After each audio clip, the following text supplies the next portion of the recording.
Ampuliriza nkulamusiza nnyo era gy'osinze okuliriza emmandu so 89 akatonyeza CBS FM Radio Ssaabasajja Kabaka y'abavubuka b'omulembe Omutebi.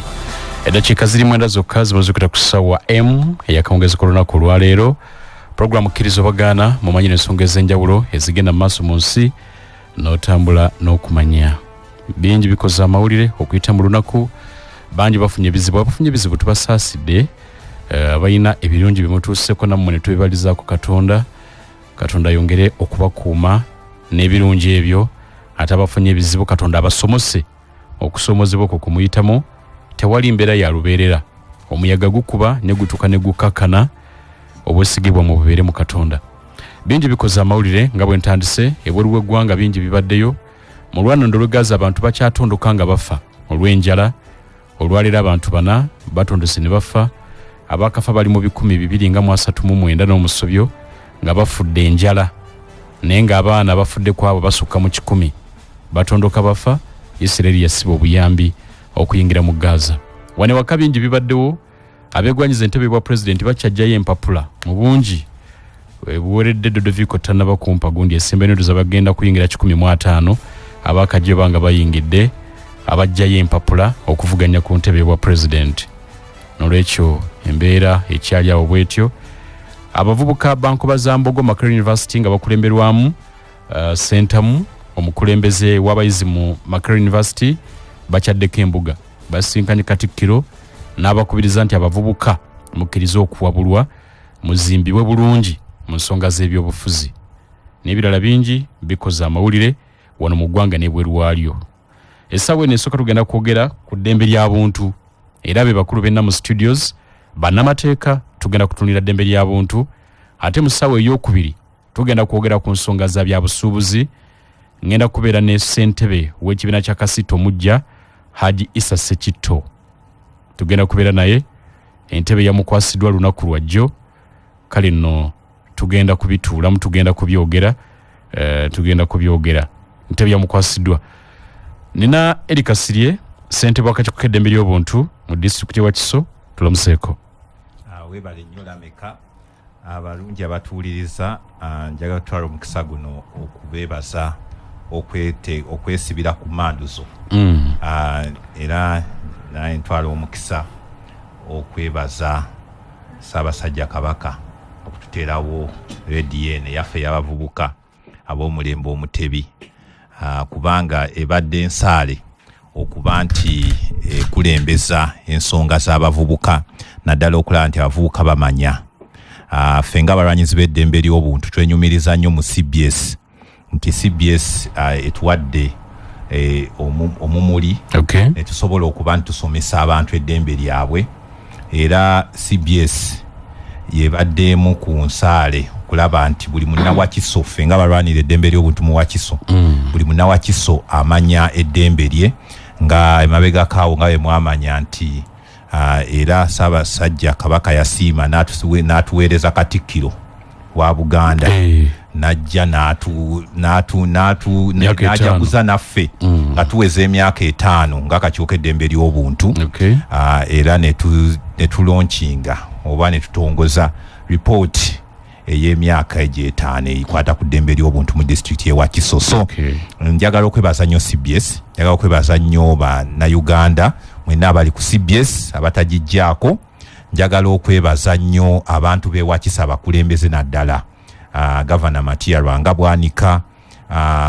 n'abakulembeze abalala abalaba nga kyetaagisa okuba nti notubeera n'akakiiko k'eddembe ly'obuntu. Era y'ensonga eyo yegwe mulama gwe tuli wano olwaleero okulaba nti tuyogera ku nsonga z'eddembe ly'obuntu nga tunuulira emiramu egy'enjawulo. Obuweereza mukyabuwa obw'obwereere? Obuweereza tubuwa, era bulijjo bwe mbeeramu eri puroguramu yaffe endala ebiseera ebisinga nzija nzekka. Naye leero nze ne bannamateeka be tukola nabo abawa obuweereza mu ofiisi yaffe nabo basomese ku ddembe ly'obuntu nga tunuulidde. Era wobeera eyo ng'oyagala okufuna obuweereza bw'akakiiko k'eddembe ly'obuntu mu disitulikiti y'e Wakiso, osobola okujja buli Mande paka ku Lwokutaano. Tubeerawo nga ofiisi nzigule, ojja n'oyambibwa n'osobola okuba nti tonyigirizibwa. nga bujjo wembagamba nti enkola eyo enjogera eyo leero tubadde ekyengera Munnamateeka n'agamba nti ffe tuyambira bwereere twagala kujjawo enkola egamba nti omwavu tasinga musango tenti yonna neeseka negamba wano mu Uganda tukyalina ekyobwereere naye nemala nembagamba bannange tukyalina ekyobwereere naye tulina okuba nti nno wadde tulina ekyobwereere tukitakinga for granted abannawakiso beesimye nti balina akakyoka eddembe ly'obuntu akasobola okubawa abalooya naye ogenda okulaba nga ate abamu tebeenyigiddeyo nakujja kulaba nga bakozesa omukisa ogwo so njagala okubakubiriza era ffe gye tuli twewaayo okuweereza Wakiso muli ku mwaliriro ogusooka kizimbe ki? Ground floor. Omwaliro ogusookera ddala awo wansi bagiyita council chambers naye bw'otuuka ku district nonga njagala program njagala kulaba office ya human rights eddembe ly'obuntu buli muntu yenna akutuusaawo.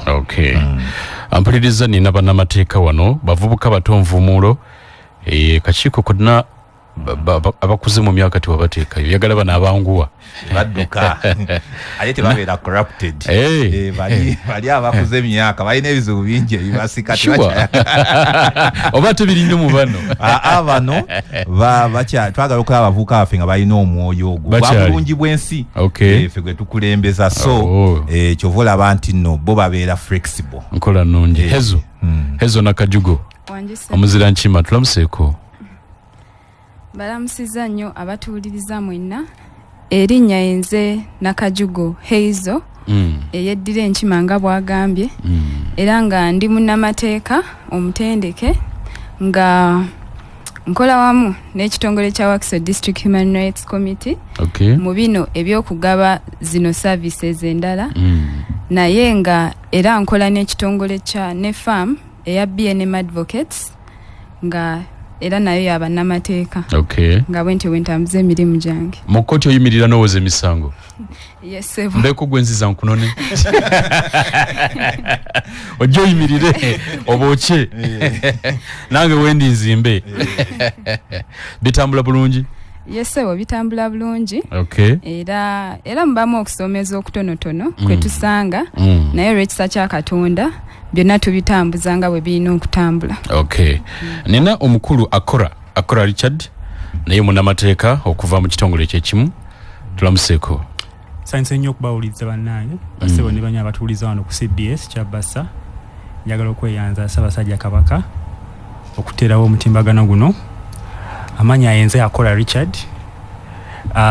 mpulidde muganda wange Heizo nga ayogera ekika kye yeddira naye nze nva Palisa naye mpulidde mu Buganda oba naafuna ekika tujja kugenda mu maaso naye mwebale nnyo tukyaza wano nga bava ewakiso okujja okutangazaako ensonga eziruma abantu. Bwe naba nenjogera naawe eri wantegeeza nti ojja wano naye ojja kulwa ekitongole ekya Spesa.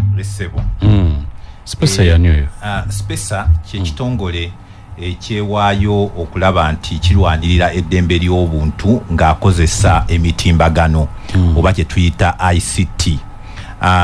Ekitongole ekyo kiyitibwa Collaboration on International ICT Policy for East and Southern Africa.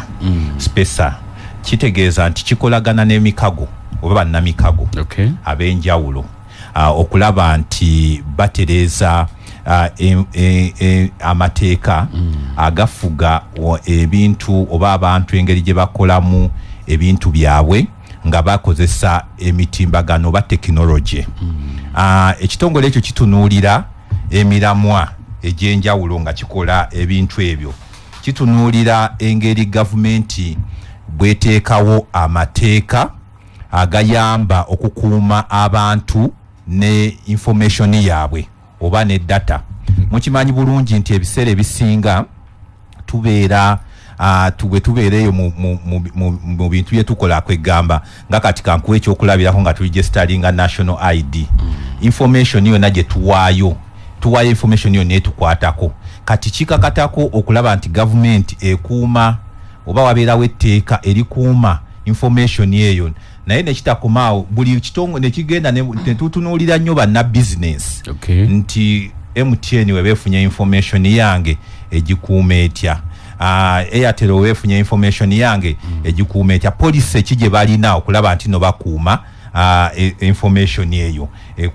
ekwata kunze ne batunuulira ne kyetuyita internet freedom eddembe lyokukozesa internet nga tewali akwatako oba okubeera ku mutimbagano nga tewali akwatako oba nga tewali akulondoola ebiseera ebisinga olaba nti waliwo amateeka agakugira abantu okulaba engeri gye bakozesaamu internet naye tutunuulira okulaba nti freedom eyo omuntu kyakolera ku internet kikkirizibwa mu mateeka wadde ozze n'okola ekintu ku tteeka naye ku internet tolina gwonyigiriza walina okubawo amateeka agaregulatinga okulaba nti abantu kye bakolera ku internet kibanga kyekyo ekikkirizibwa era ekitongole kino kitunuulira ebyo okulaba nti abantu n'ekirala balina okwenyigira mu bintu byonna ebigenda mu maaso. Tuli kati tugenda mu kiseera kya byakulonda ebiseera ebisinga tutuuka mu kiseera ekyokulonda ogenda okulaba nga babeerawo okulimitinga abantu information gye basharinga ku internet. Mujjukira nti no wano twatuukako n'ekiseera nga tutuuse mu kalulu ne babeera nga internet bagigiddeko ddala so ekitongole kitunuulira ebintu ng'ebyo bwe kiba nga tutuuse mu kaseera ako gavumenti eba eyise mu tteeka ki okulaba nti ejjirako ddala abantu internet freedom yaabwe era eba etaddewo miwaatwa ki okulaba nti omuntu oyo tanyigirizibwa ye participating oba atuuka ku balonzi be ng'akozesa internet tanyigirizibwa so ekitongole kitunuulira ebintu bingi okulaba nti waliwo ne kye tuyita digital inclusion okulaba nti omuntu yenna asobola okwetuusaako obuweereza nga ayita ku internet kati ogenda n'otunuulira gavumenti erina policy okulaba nti wabeerawo free access to internet naye kati tutunuulira ne tuga egenze etuuseewa omuntu weeri ekitagata asobola okugenda ku internet n'abeerako ekintu kyagula ng'ow'omu Kampala alina sente ezisobola okumugulira data omusolo gwenkanawo ogwa data ku munaku oyo so inclusion nti buli muntu yenna asobola okuba nga asobola okuba kikwegabwe tutunuulira ekintu ekyo tutunuulira policies zonna eziriwo okulaba nti nno zisobola okuyamba omuntu yenna okuba nti nno abeera ne access ku internet asobola okuba nti nagikozesa mu bulungi bwayo bw'erina okukolebwa alina okuba nga bw'abanga alina byamaguzi byakolerako okuba nti nno abikolerako bulungi bw'abanga alina information gyasharinze alina okuba nti eri protected bulungi tewali amu agikozesa kufera nga bwe tulaba ebiseera ebisinga tutwala information yaffe mu bitongole ebimu nebeera nga abayaaye bagikozesa ne bakuya ne bakufera so nabona buvunaanyizibwa bwa gavumenti okulaba nti nno ekuuma abantu nga bali ku internet so ekitongole kitunuulira policies ezo nekikolagana ne bannamikago ba n'ebitongole ebyenjawulo nga kati leero Wakiso District Human Rights Committee okulaba nti tusomesa abantu okutegeera amateeka ago n'okulaba nno tusomesa abantu okutegeera obuvunaanyizibwa bwe balina nga bali ku internet n'okutegeera nti by the way olina eddembe lyo ng'okozesa internet naye buvunaanyizibwa buno ne buno ne buno bw'olina okutuukiriza n'okusomesa abantu nti internet eyo mugiraba naye olina bingi by'osobola okukolerako n'ofuna ne ssente kubanga abantu bangi bemmanyi abagaggawalidde ku internet nga bakozesa mitimbagano ne batunda ebintu byabwe ne bakola ki naye ogenda n'olaba ebiseera ebisinga ate abavubuka ate bo bagikozesa birala ate nga internet eno ffe tujja abusinga bavuma batyoboola abantu bakola ki naye kati ffe tujja ne tulaga abantu nti waliwo amateeka agaregulating nga nti waliwo ekintu kyoyinza okukola ku internet ne kikuleetera obuzibu naye ate waliwo kyoyinza okukola ne kikutuusa ku kintu ekirungi kye wandyagadde so yeyo ensonga gye tuzze nayo olwaleero okulaba nti tutunuulira ensonga za internet abantu engeri gye beetaayamu nga bali ku mutimbagano n'amateeka agabafuga na biki bye bayinza okukolerako ne basobola okuba nga betuusaako obuweereza so era ye project gye muvuga era ye project era nga project eno ffe nga aba Wakiso District Human Rights Committee ekitongole kino kikola mu Uganda yonna eno project gye tulina ojulide kya East Africa kya Eastern Southern Africa naye eno project gye tuliko kati ya Uganda yonna kakati waliwo ebitongole ebyenjawulo ebyaweebwa omukisa okulaba nti no bibaako districts ebikwata nga bikola project eno gye twogerako olwaleero era ffe nga abawakiso District Human Rights Committee batuwa district 3 tugenda kubanga tugenda e Kampala Wakiso ne Mukono nga tusomesa abantu tulina ebintu bisatu byetugenda okusaako essira ekisooka kusomesa abantu nga tukola forums olwaleero tubadde ekyengera tubadde mu Nsangi ekyengera ndowooza gundi town council yawo Nsangi tubadde ku town council kwennyini nga tusomesa abantu okutegeera ebintu bino bye twogerako olwaleero era bwe tuvaawo ezo forum tugenda zitwale Mukono tuzitwale Kampala tuzitwale ne mu Wakiso n'ebitundu ebyetooloddemu awo kakati bwe tumala ezo forum tulina talk show nga zino olwaleero nti tuli wano ku CBS talk show zino zo zitageti tosobola kubeera ne limit zo twagala okulaba nti abantu bonna mu ggwanga bamanya eddembe lyabwe nga bakozesa omutimbagano kakati n'ekirala bwe tunaamala bino tujja kukola survey oba research alaga engeri abantu gye bamanyiimu eddembe lyabwe nga bakozesa internet tulabe bukyanga tutandika project eno waliwo ekikyuseemu abantu batandise okwetanira nnyo okukozesa emitimbagano abantu balina businesses mba participants baffe buli tugenda tulina participants abenjawulo twagala okulaba waliwo embeera eyakyuka waliwo businesses ezitandise olw'abantu okumanya nti no balina bye basobola okukola waliwo ebintu abantu bebayize bayinza okusharinga naffe ekirala twagala okumanya nti abakulembeze waliwo policies eziriwo ezisobola okuyamba ku bantu bano nga bakole ebintu byabwe njagala nkuwa ekyokulabirako leero tubadde Ensangi abantu abasinga ne bagamba waliwo buno bugundi bu app obuwola sente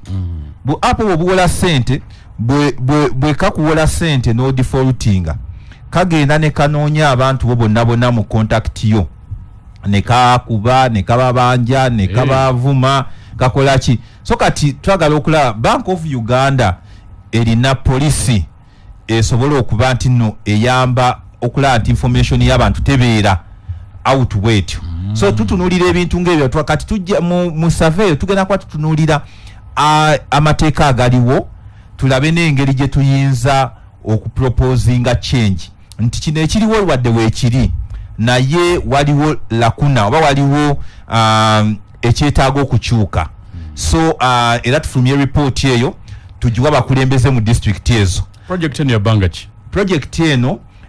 si mpanvu nnyo ya myezi 8 it's a pilot project myezi 8 then bwe tumala tujja kulaba kike tu survey ejja tulaga ki ekiddako ampuliriza tumulamu katono nkomewo ne Nakajugo ono naye asimbula embalasi ampulirize Mandusukuli dakiika 28 zimaze okuta ku ssaawa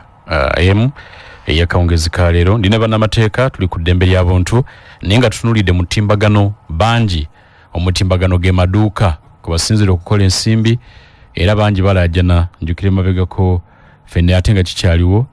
gavumenti eyagala Facebook era abantu batandika okugirondoola nga bayita ku bazitanga VPN nga bazijjeeyo era ne kati okujjako abalina internet eno etambula bweti naye era bangi bakyakozesa VPN. Nakajugo mateeka ki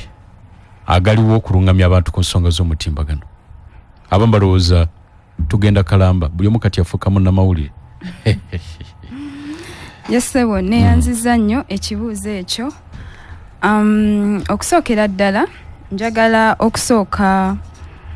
okutegeeza abantu nti mulimu ebintu bye tutwalanga ebya bulijjo nti okola ekintu n'ogamba kino kya bulijjo naye ate nga bw'otuuka mu maaso eyo kiba kisobola okukola ki okukostinga kakati waliwo etteeka eryafuluma mu 2019 era nga baliyita Data Protection and Privacy Act. Eryo etteeka lyafuluma okusobola okwasaganya amateeka g'abantu abacollectinga kambiyite ebyama data oba ebyama okuva ku bantu nti erinnya lyo enamba ye y'essimu nti wonna wotadde signature yo kibeera kintu kyo era kati kambiyite ebyama by'abantu nti eryo etteeka lyateekebwawo okusobola okuregulatinga abantu abacollectinga ebintu ebyo. Eryo etteeka lituwa ebintu bingi bye tusobola okutunuulira ffe abantu abalina bizinesi nga tujja data ku bantu oba naffe be bajjako data nti tomala gawa muntu linnya lyo tomala gawa muntu bintu bikukwatako tosobola kumala gabiwayo kuba tomanyi muntu kyanabikozesa. Ebiseera ebisinga kale kinewunyisa nnyo nze okuba nti waliwo abantu abatalina ndagamuntu essaawa zino kaakati tosobola kufuna sim card nga tolina ndagamuntu naye kyewunyisa nti waliwo sim card eziriwo nga ziri already registered nti ogendewo omuntu nakugamba nti mpa sente mpe 15 sina sente nyingi mpe 15 nze nkuwe sim card eri registered kati eyo information yo omuntu baba bagijjawa zezo sim card zogenda okusanga nga abantu bazikoleddeko ebikolobero nti olwokubanga oli yawaayo information ye ebimukwatako nga tamanyi nti amala gabiwa buli muntu gwasanze nga tamanyi naye kati bw'omanya etteeka nga bwe lirina okutambula oba olina buli kimu okukikwasaganya n'obwegendereza obw'ekika ekyawaggulu nti omuntu agenda okusaba ebikwatako olina okumanya ensonga lwaki abikusaba bw'aba takunnyonnyodde ensonga oli waddemba okugaana okubimuwa. Omuntu agenda okujjako ebikukwatako aba alina okufuna okukkirizako nti nze mbikuwadde nzikiriza naye bw'atakkiriza tewali teeka limukaka bw'oba tokkiriza kujjako biwandiiko byo oba bikwatako byonna oba ebyama byo tokkirizibwa kubiwaayo era eryo etteeka bakiwandiika bulungi nnyo nti a person has to first consent nti oba olina osooka okuwaayo consent okufuna ebikwata ku muntu era atakikoze ebitongole bwebiri bingi ebikwasaganya amateeka n'eryo etteeka ate n'ekirala nti abantu babiwusa amaaso ate nga tukimanyi bulungi nti obutamanya amateeka tekikugjaako musango so bw'obiwaayo nga tomanyi nekikwata wali mu maaso omuntu n'akozesa ebintu byo nga gwe tewafaayo kubuuza obyagazaaki tewafaayo bwe kikwata togenda kwewolereza mu ngeri yonna kubanga bajja kubuuza nti ono alina enamba y'essimu erinnya yo yabijjawa ne signature yo era nga omuntu oba olina okuba omwegendereza ennyo nga tonnawaayo bintu ebyo bikukwatako. Kaakati ate singa mba mbiwaddeyo mu butuufu naye oli n'abyeyambisa mu bukyamu muvunaanirawa? Weebale nnyo ssebo olw'ekibuuzo ekyo. Bw'oba waddeyo ebintu byo mu butuufu wano mu Uganda tulina ebitongole ebikwasaganya ezo policies kati ekitongole ekitutaddemu ssente ekya SIPESA waliwo n'ekitongole kye bayita NITA National Information Technology Authority ekyo ekitongole osobola okkiroopera nti ono omuntu namuwa data wange mu butuufu namuwa ebinkwatako mu butuufu naye abikozesa mu bukyamu era kyova olaba ffe nga bannamateeka tusomesa abantu naddala abo ab'ebitongole ebinene nti woba okozesa abantu abangi betuyita ba employees ng'olina abawerako oba olina oteekawo ezo policies nga data privacy policy ekukugira okufulumya data wabo abantu nga tebeeyagalidde. So bwekityo bwe kiri ssebere etteeka bweriri nsaba abantu babeere beegendereza kubanga bituukako ku bantu bangi nga tebamanyi ate obutamanya tekikugjaako musango kyekisika n'ababbi bano ababba ssente z'abantu nnyo n'amaanyi abamu ne bayingira mu masimu g'abantu ne babba abalala. Weebale nnyo obeera awo omuntu nakubira essimu nga n'erinnya alimanyi n'ogamba yiye ono yamanya ddi erinnya nti mukyala Nakajugo ne weewuunya nti erinnya yalijja wakumbe olina akantu ke wasayininga edda ate abantu ennaku zino beenafuya nnyo obutaagala kusoma biki bye basayininga nti oli agamba nti olw'okuba njagala looni kamale gasayininga speed naye kikkakatako gwe ng'omuntu okuwandiika okusoma n'otegeera kiki ky'osayininga ng'omuntu n'otakibuusa maaso. Eri waliwo akasigadde obadde kyamale Nakajugo suko mbadde njagala n'okwogerako ku tteeka lye bayita Computer Misuse Act nalyo eryafuluma nti omuntu tokkirizibwa kukozesa mutimbagano mu bukyamu nti tulaba abantu bangi nga tebeefiirayo bamala gawandiika ebintu bye basanze nti oli n'ateekayo ekintu kye katugambe ekifaananyi bantu bangi bali ku mutimbagano TikTok oli n'ateekayo ekintu kye n'olaba nti ono n'amuvuma oba kaŋŋambe nti oba n'awandiika ekintu kyonna ekitalina kubeera mu public n'atyoboola eddembe ly'oyo omuntu gwe batyobodde naye alina obuyinza obuwaaba ne bwe mba ndi ku TikTok ntaddeyo ka post olina mpisamu egaali oyinza okwesanga nga omuntu ataddeyo ekifaananyi ky'oku TikTok nga tokkiriza nti ekifaananyi kyange kikola kiwano nga sikkiriza era wotulesinga omuntu oyo n'omufuna osobola omuvunaana mu mateeka ate nze bwe mba ntaddeyo ekyange nga njagadde nakajugo nampalabula baaba kati ate yawo bw'oba taddeyo ekikyo oyagadde gwe ng'okitaddeyo leero tubadde mu musomo omwami Richard Akora n'agamba nti ye yeemanyi kati nti mutono nti omuntu okunvuma nti ndi mutono kiba tekigenda kunnuma kubanga already nkimanyi nkikola ki nkiri kakati mulimu ebintu ebyo nga it's a fair comment nti n'omulala yenna kiraba oliko ekisukka njukire ddanga tusoma kati bw'olaba nga Akora nga asusse eda ngwenza okumita Richard Ruku basisuse awo bomuvumi just okuemphasizing abantu ndowooza balina okukimanya nti kiba kirungi nnyo okusoma naddala amateeka gano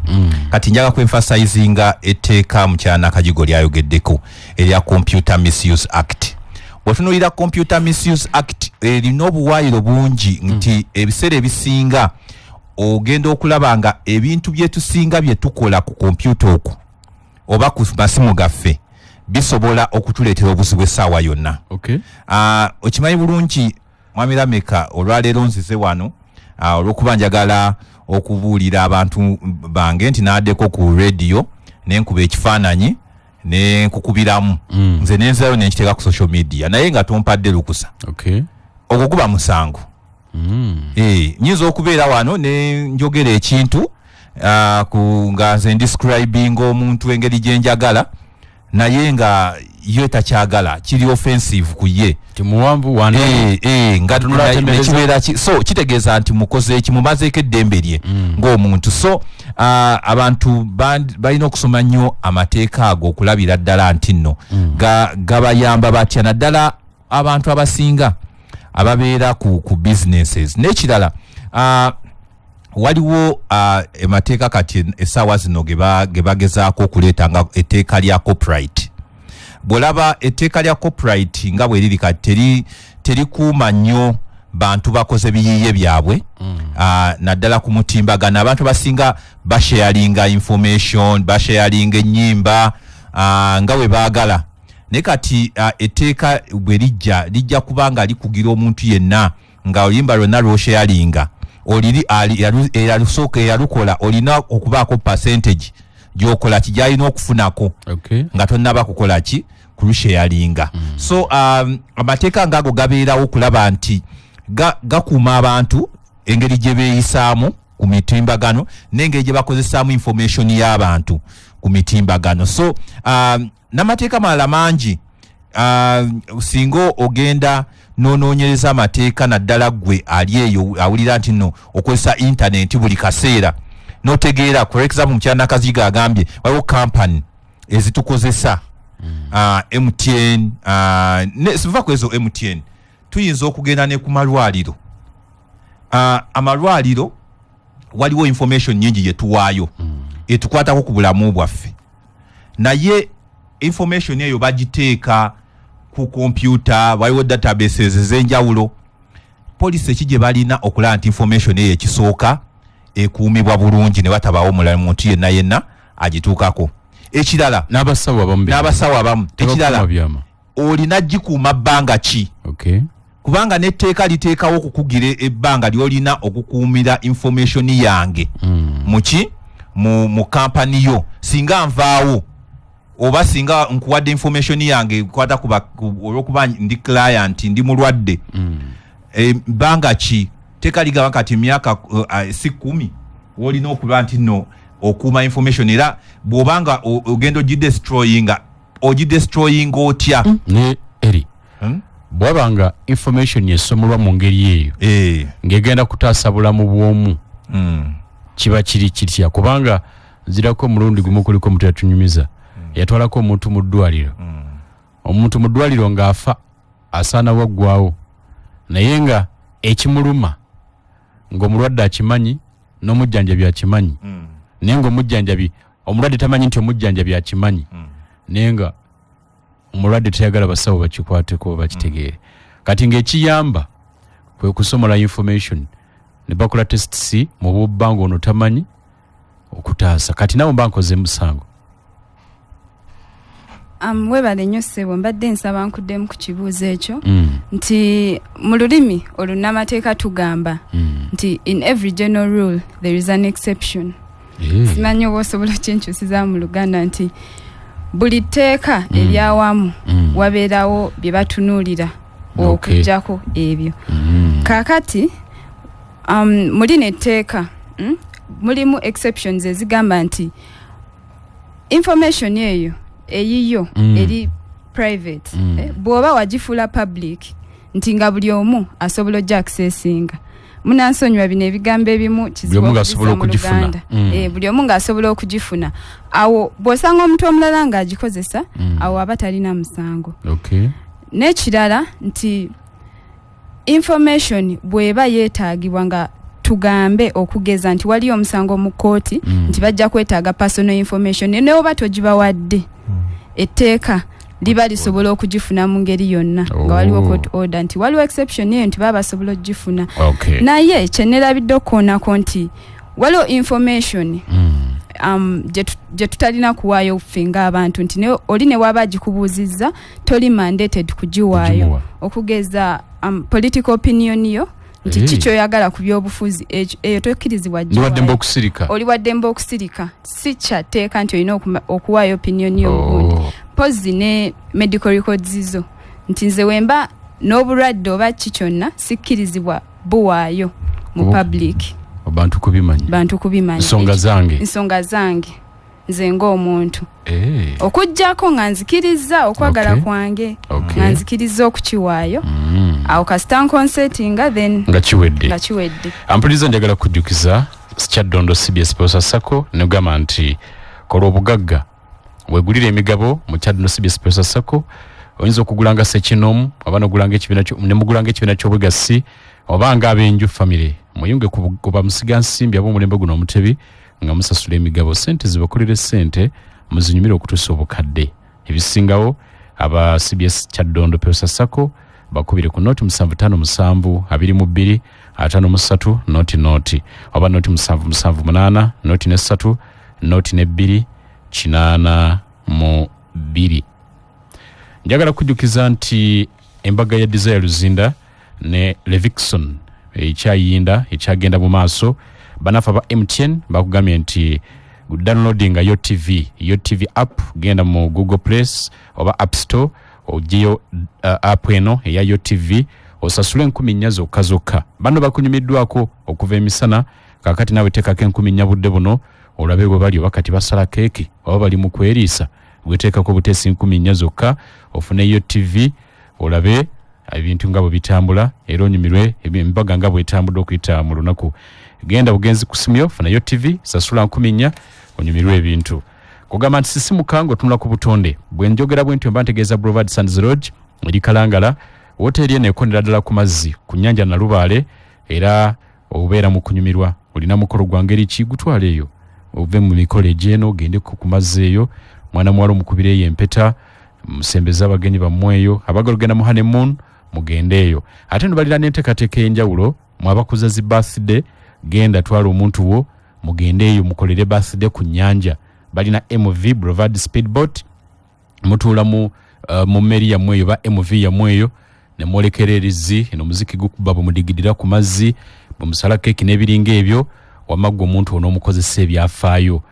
kale nno ebisulo birungi emmere weeri bafumbe ya wano n'ebweru gwanga swimming pool sauna steam live band ebeerawo n'ebirala bingi. Genda ku mutimbagano ogwa www.brovardsunslodge.com obukinge olabe n'ebigenda mu maaso. Ozuukuka ku macanga mazzi ge gakuzuukusa owulira kasawundi ako eno oli mu buliri kuba makafaananyi ng'oli ku Brovard. Bakubire ku ssimu eri noti 771 lukaga 11 lunana nkaga munya oba noti 7 noti 8 bisatu asatu munya lukaga 55. Nkujukiza Manda Mobile LS bundles empya 2 zigenda kuyamba okumalina ku 30 ku busente butono mitwale 3 bwegiti. Osobola okufuna GB 20 eza data nga ziberako kumala omwaka mulamba zena ku 30 oba GB 6 n'eddakiika 6 nga zikuba ku mikutu gyonna. Kati no genda ku mutimbagano olabe buli kyoyagala TikTok okole biki byonna byoyagala obikole okumalina ku 30 ng'oli ku data yatasesetuka. Genda mu simu yo nyiga *189#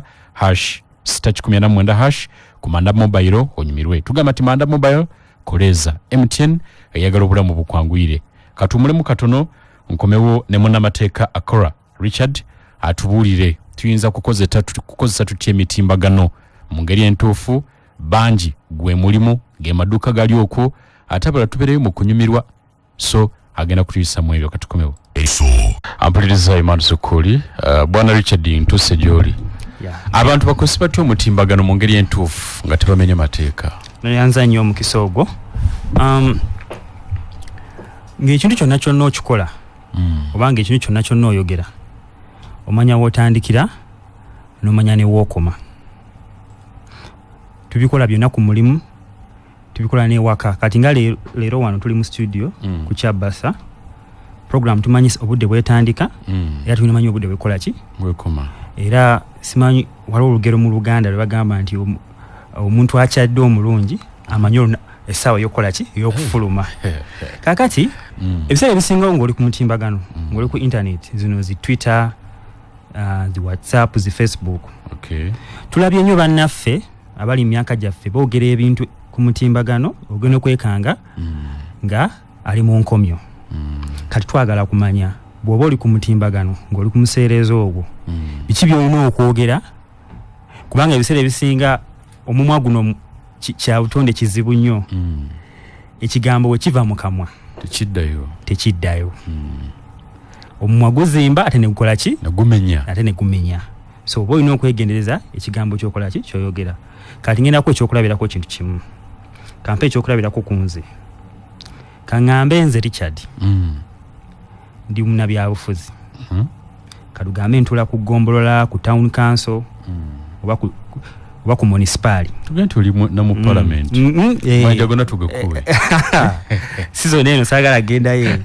Kakati bwe mannina ekintu kyenkoze mu mulimu gwange ng'omunnabyabufuzi. Katugambe n'enteesa nti mu municipal eno ba mu Town Council yaffe eno abatuuze bagenda kukuŋŋaanya okuwaayo kasasiro. Town Council ejjewo kasasiro.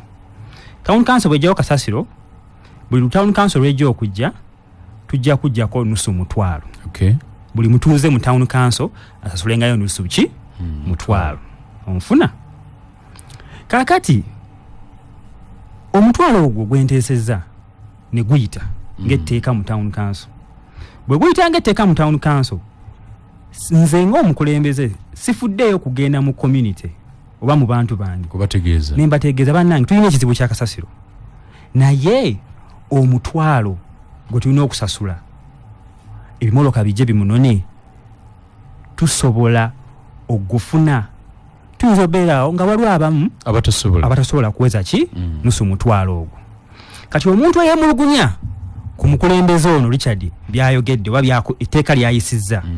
agenda ku mutimbagano amuteekeyo agambe wala bule abakulembeza abatagasa. Kakati muganda wange Heizo alina example gye yayogedde nga tuli mu bantu. Kati kalugambe nze nemanyi ni muntu mutono siri munene sirenda.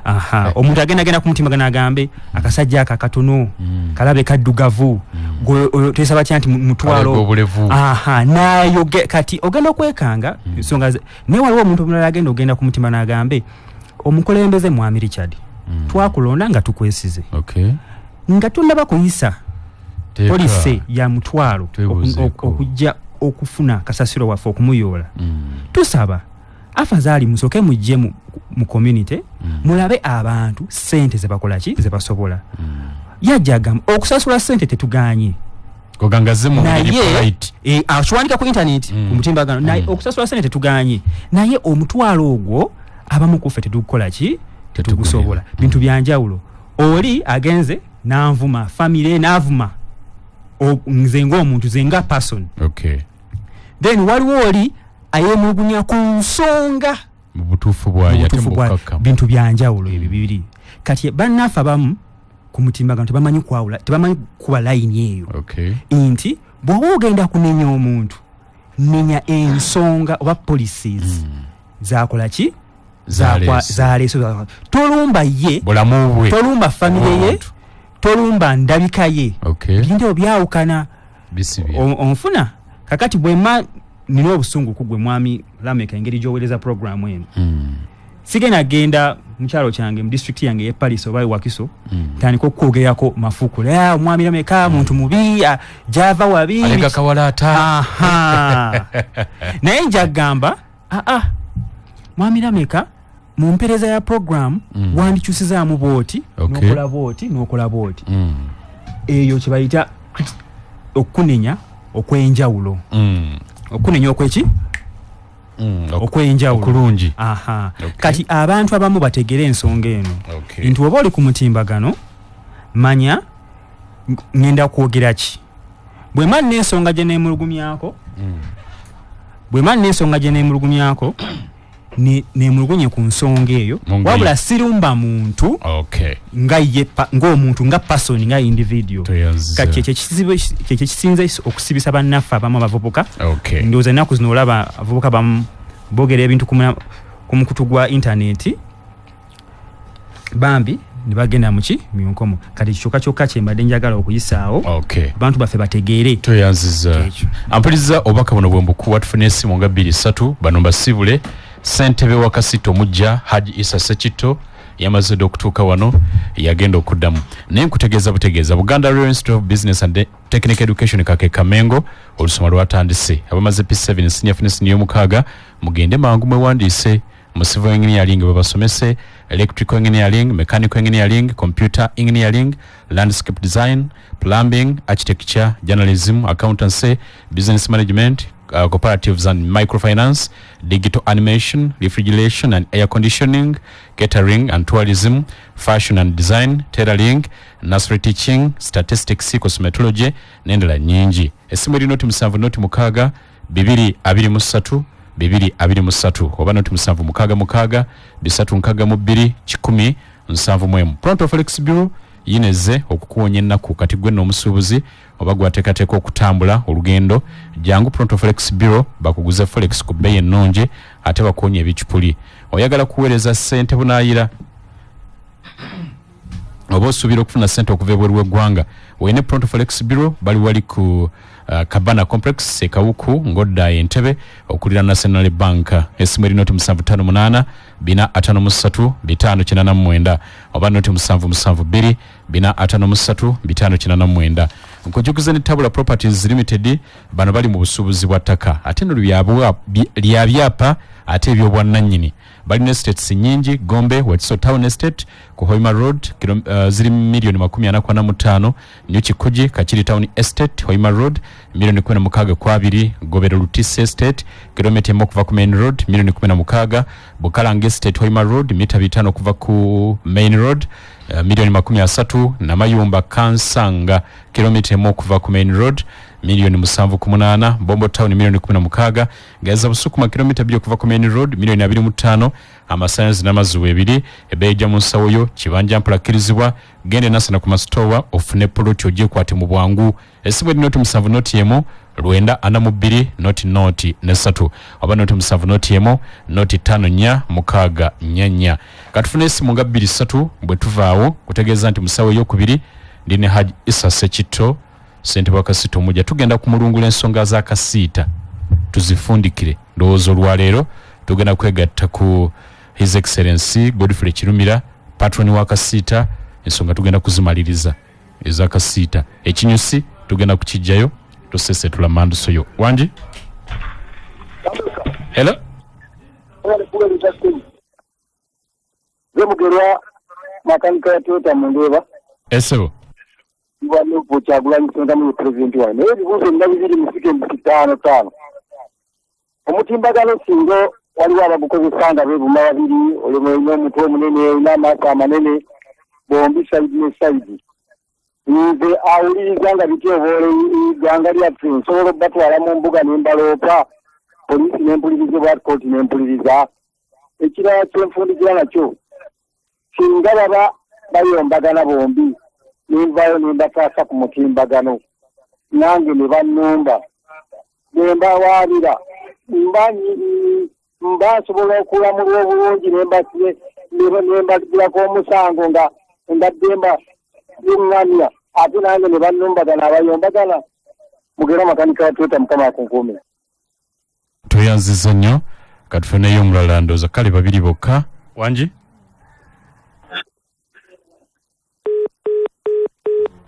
nadduka naffe ne tumwesonyiwa wangi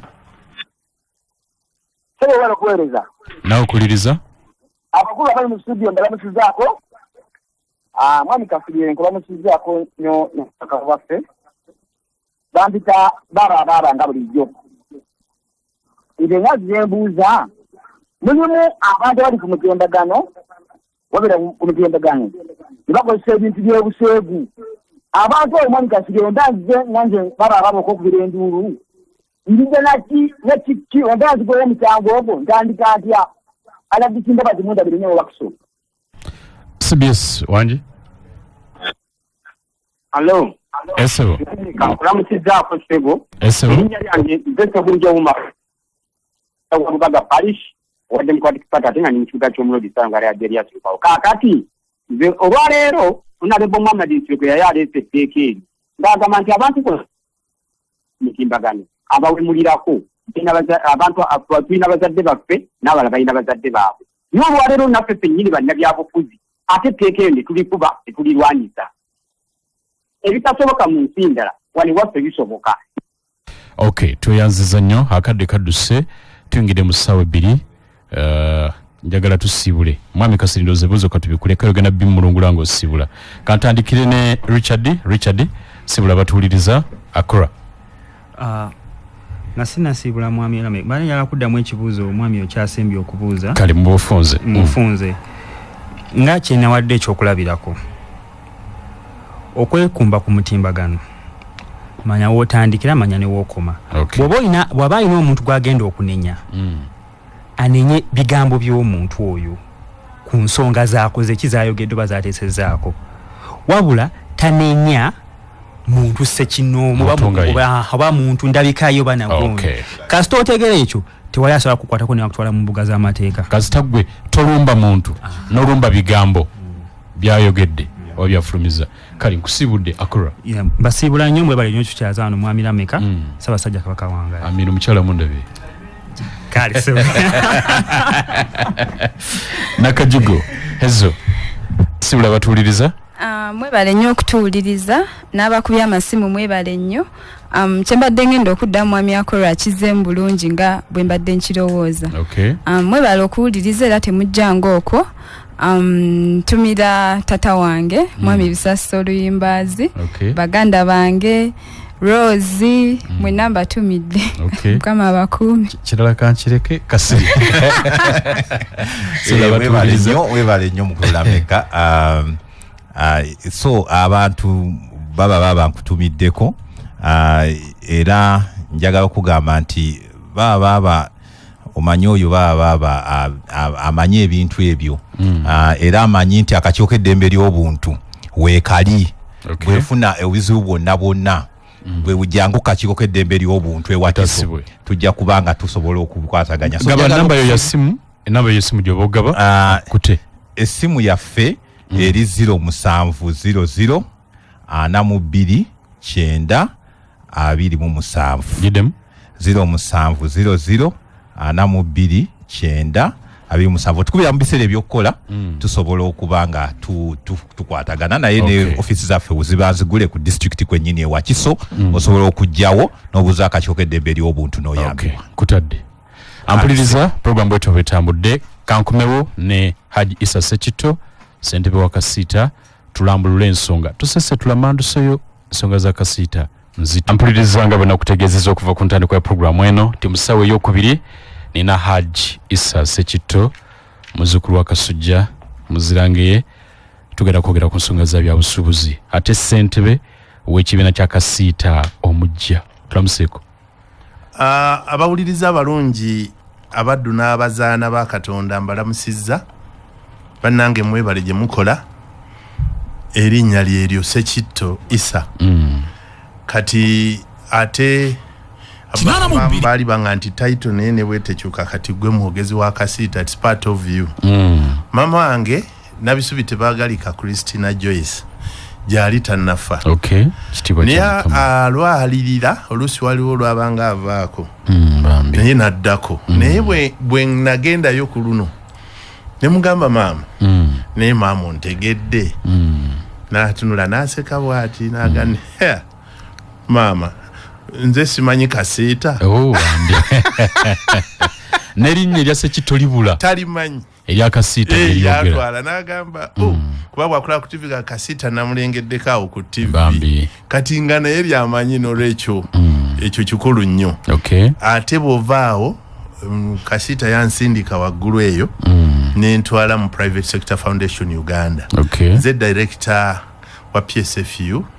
anatera okumalako ebisanja mbaddeyo for 6 years. PSFU yan Private Sector Foundation Uganda kati ye Apex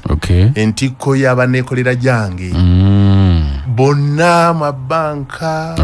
basuubuzi bya bulimi kasito kiba nti si government eyo yentikko kati nze nkiikirira sekita eyo ey'abasuubuzi nga director trade and commerce ate era PSFU yalabanga obusuubuzi weebuli n'ennyongerayo kati nze director wa Uganda mu Comesa Business Council n'olwekyo ebiti ebyo leero mwentambulidde nnyo njagala tuwuliziganye yes ampuliriza katumulemu katono nkomewo ne mwami Sekitono FM ampuliriza manu sokolira chika ziri mwenda zokka zimaze okira kusawa ebbiri ezekiro kyonnaku olwaleero ssentebe wa Kasiita omujja mwami Issa Sekito Haji gwe tuli naye Kasiita emaze ebbanga ki myaka 24 yoga okuba kati nga gwali mu ntebe ennene amina njagala okwebaza Katonda nannyini buyinza ekifo ekyo nalibadde nakivuganyako dda naye nze ndi muntu ayeepimira emirundi egisinga bwe ndaba nga wali wansinga emikisa mu kyeŋŋendako nzikiriza n'akitwala kyali kizibu nnyo nze okukkiriza nti neesimbewo nga ndaba mwami Everest Kayondo eyajjanga vice chairman nga ziwa waali nti mwesimbeko management skills ze nali nina omuyigako nali sina muyigako nga nze mukukamaawe nalina muyigako nga ye yantwala n'olwekyawe ebbanga eryo lyonna nali njiga ate nga siyinza kujja this time round Mungu nga amututte waliwo okusoomozebwa nti twalina okusawo acting bwetutuula mu ba founders members meeting ne executive obuyinza butuweebwa ssemateeka board ya ddembe okujjuza ekifo ekiba kifuuse vacant olw'ensonga yonna naye kyetwakola ekyenjawulo twagala tuleme kwemalirira tuyite ne ku ba founder members kuba kati Kasiita yafuuka Kasiita Uganda Limited company limited by guarantee bananyiniyo be ba founder members baddembe okukyusanga bwe balaba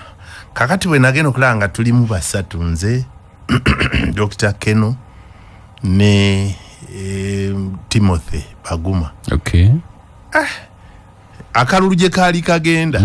ekyamazima nga mutima gwange ndaba kagenda walala ng'olabayo nga ndabayo kati olw'okuba nti ono omwana omulenzi kati golabanga tusika naye omugwa nze yamuleeta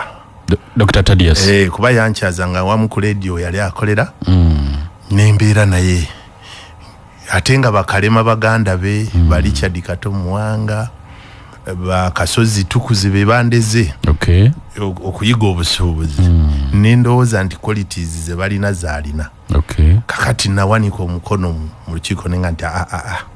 kakati banaye kye tuba tukola akalulu akange n'obuwagizi mbuwadde Dr. Thaddeus era awo yawangulira 3.5 years ago nga Kayonda amaze okufa naye ekyamazima enda muwogo sijja kulumakolo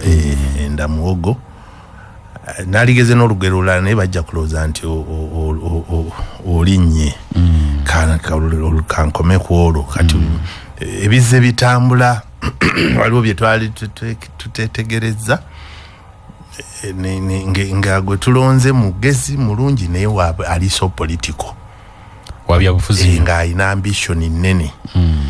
naye nga ate si bulwadde kasita emyaka gyemaze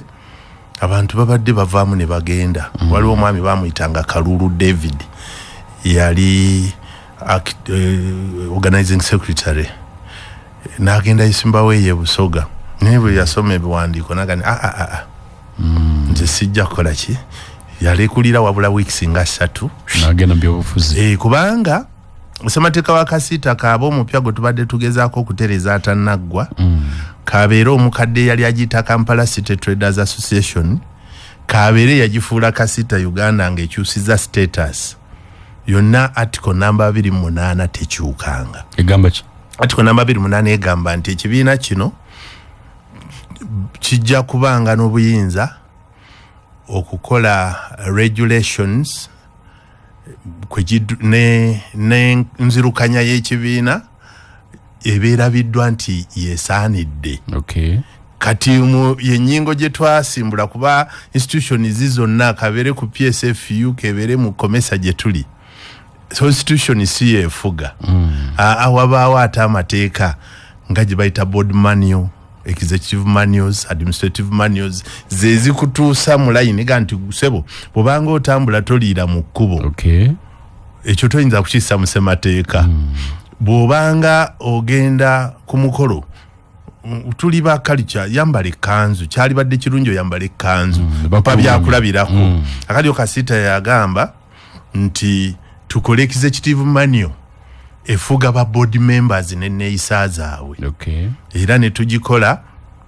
ne mu mwaka gwa 2010 ne tugitwala newandiisibwa ng'ekiwandiiko kakati nga yeegamba nti omuntu yenna ayagala okwesimba mu byobufuzi oba okunoonyeza munnabyabufuzi akalulu ng'asukka LC3 ajjanga kudda wabbali ng'akakiddwa compulsory leave oba oyagala oba toyagala era Kasita eneebanga n'obuvunaanyizibwa okutegeeza public kiki yasazeewo mmwe yagundi yazzeeyo naye takyali eno nga ye mwogezi katugeze nga Sekitto yagenda ngabana Kampala bali bakusaba era nze nali maze okusettinga naye for reasons ze sijja kwogera leero nensooka nzirako emabega kakati biwandiika ebyo byonna ffenna tubimanyi era bw'oba onoojoyini nga tubikuwa katabo kalamba executive manual n'okayitamu naye oluusi w'olyangerera nti wandibaawo obuzibu ogenda okulaba ng'oli omuwadde asoma takoze amendment ye topmost authority ye chair takoze signature mu katabo ako ate takyusizza kyatayagala kati ne tubeera awo naye ebyo byonna nga bwe biri waliwo kye tuyize nnyo mu kusoomozebwa kuno nti waliwo omuntu oluusi kye mukola ne mukikoze obuntu ne mukireka ate ne kibafuukira ekyambika mu kalulu akaggwa mukama waffe agenda gwe twajjeewo awo mulemu adde mu byobufuzi paka lwe binaggwa Dr. Musoke Thaddeus yesimbawo emukono mu kibiina kya NT oba NT yali anti ekyagino mugisha muntu kakati bwe nalengera nali eyo mu kuziika nendaba ebifaananyi twali tetutegedde bulungi nenziza mu kasiita ne mbagamba wange eri omuntu eyeesimbyewo ng'olwo sekuritale tukoze tutya mwami Kayongo yali tannafa n'agamba muwe boardman asome atuyambadde wabbali naye bwe twatuuza boodi ntuga nti ani amumanyi tannaba kukwatayo nnyo bwe banalaba Ssekitto ba Kayondo bajja kuwulira kasiita naye oyo tannaba tukireke mu buntu yerwaneko bw'anaaba ayiseemu naye tumuwoninge takola ki takiddangamu era resolution weeri ekyo bwe kiggwa ne tugamba naye bannange buli muntu tuddemu era ne tuyita looya buli lukyula nga byobufuzi binaatera tubadde tuteekateeka okubaako bye tukyusa mu ssemateeka atali executive manual nga looya ajja n'atujjukiza dokita bwe yatuuka nga ayagala okwesimbawo oba road mayor twalaba bipande nga kasiita bwe tubiraba nga temumanyi yali yayogerako nga mu kusaaga isa naawe jangu nange nja kujja tugenda okutunula ekipande baaba nga kizitowa nga wabbali waliwo omunene kinyumidde ku nguudo z'e Kampala ne tutuuza mangu board bwe tutuuza board ne tuyita pleader Settlement Company Advocates be baalooya bakasiita batuwabule tukole tutya mpola mu kyama wagamba bannange nno ekizibu kye twolekedde mu kiraba omunene azze nekyangu addeko wabbali bwe tutuula ne tusika omugo okutuusako bannange ekyamazima kasiita munyambe mpite mu kamyufu wali wali kye twayigidde mu kiri nti oli ne waaba munafu bw'aba amenye wano enkola mukikozesenga nga president omuntu aveewo kubanga gufuuka omuze ogwaleero gwe gusala ogw'enkya ekyokubiri kati ne wano ate tuyigiddewo mazima netondera bannayuganda nti twafuulamu ekisa kinene bamemba nze nagaana ng'omuntu naye ate bwe bamala okuwangula ogenda mu board resolution baga naye ggwe katukkirize naye oba kakkubye oba okawangudde olina omuntu gojja okunoonyeza campaign ate etteeka terigamba ggwe wekka ne bw'oba onoonyereza above LC3 ekifo kyonna ng'onooyimirira kadaala oddawa bbali kakati ekyo nekiggwa akalulu nga kawedde kuba saagala birwamu bingi ebintu byonna badde babiwulira twatuuza olukiiko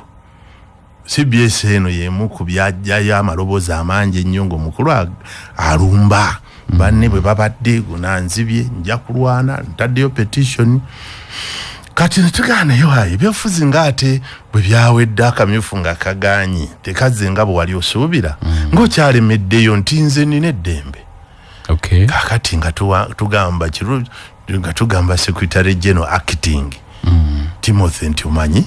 ito omukulu atubuliremu waatuuse officially musango gukyaliyo atukwata ebbaluwa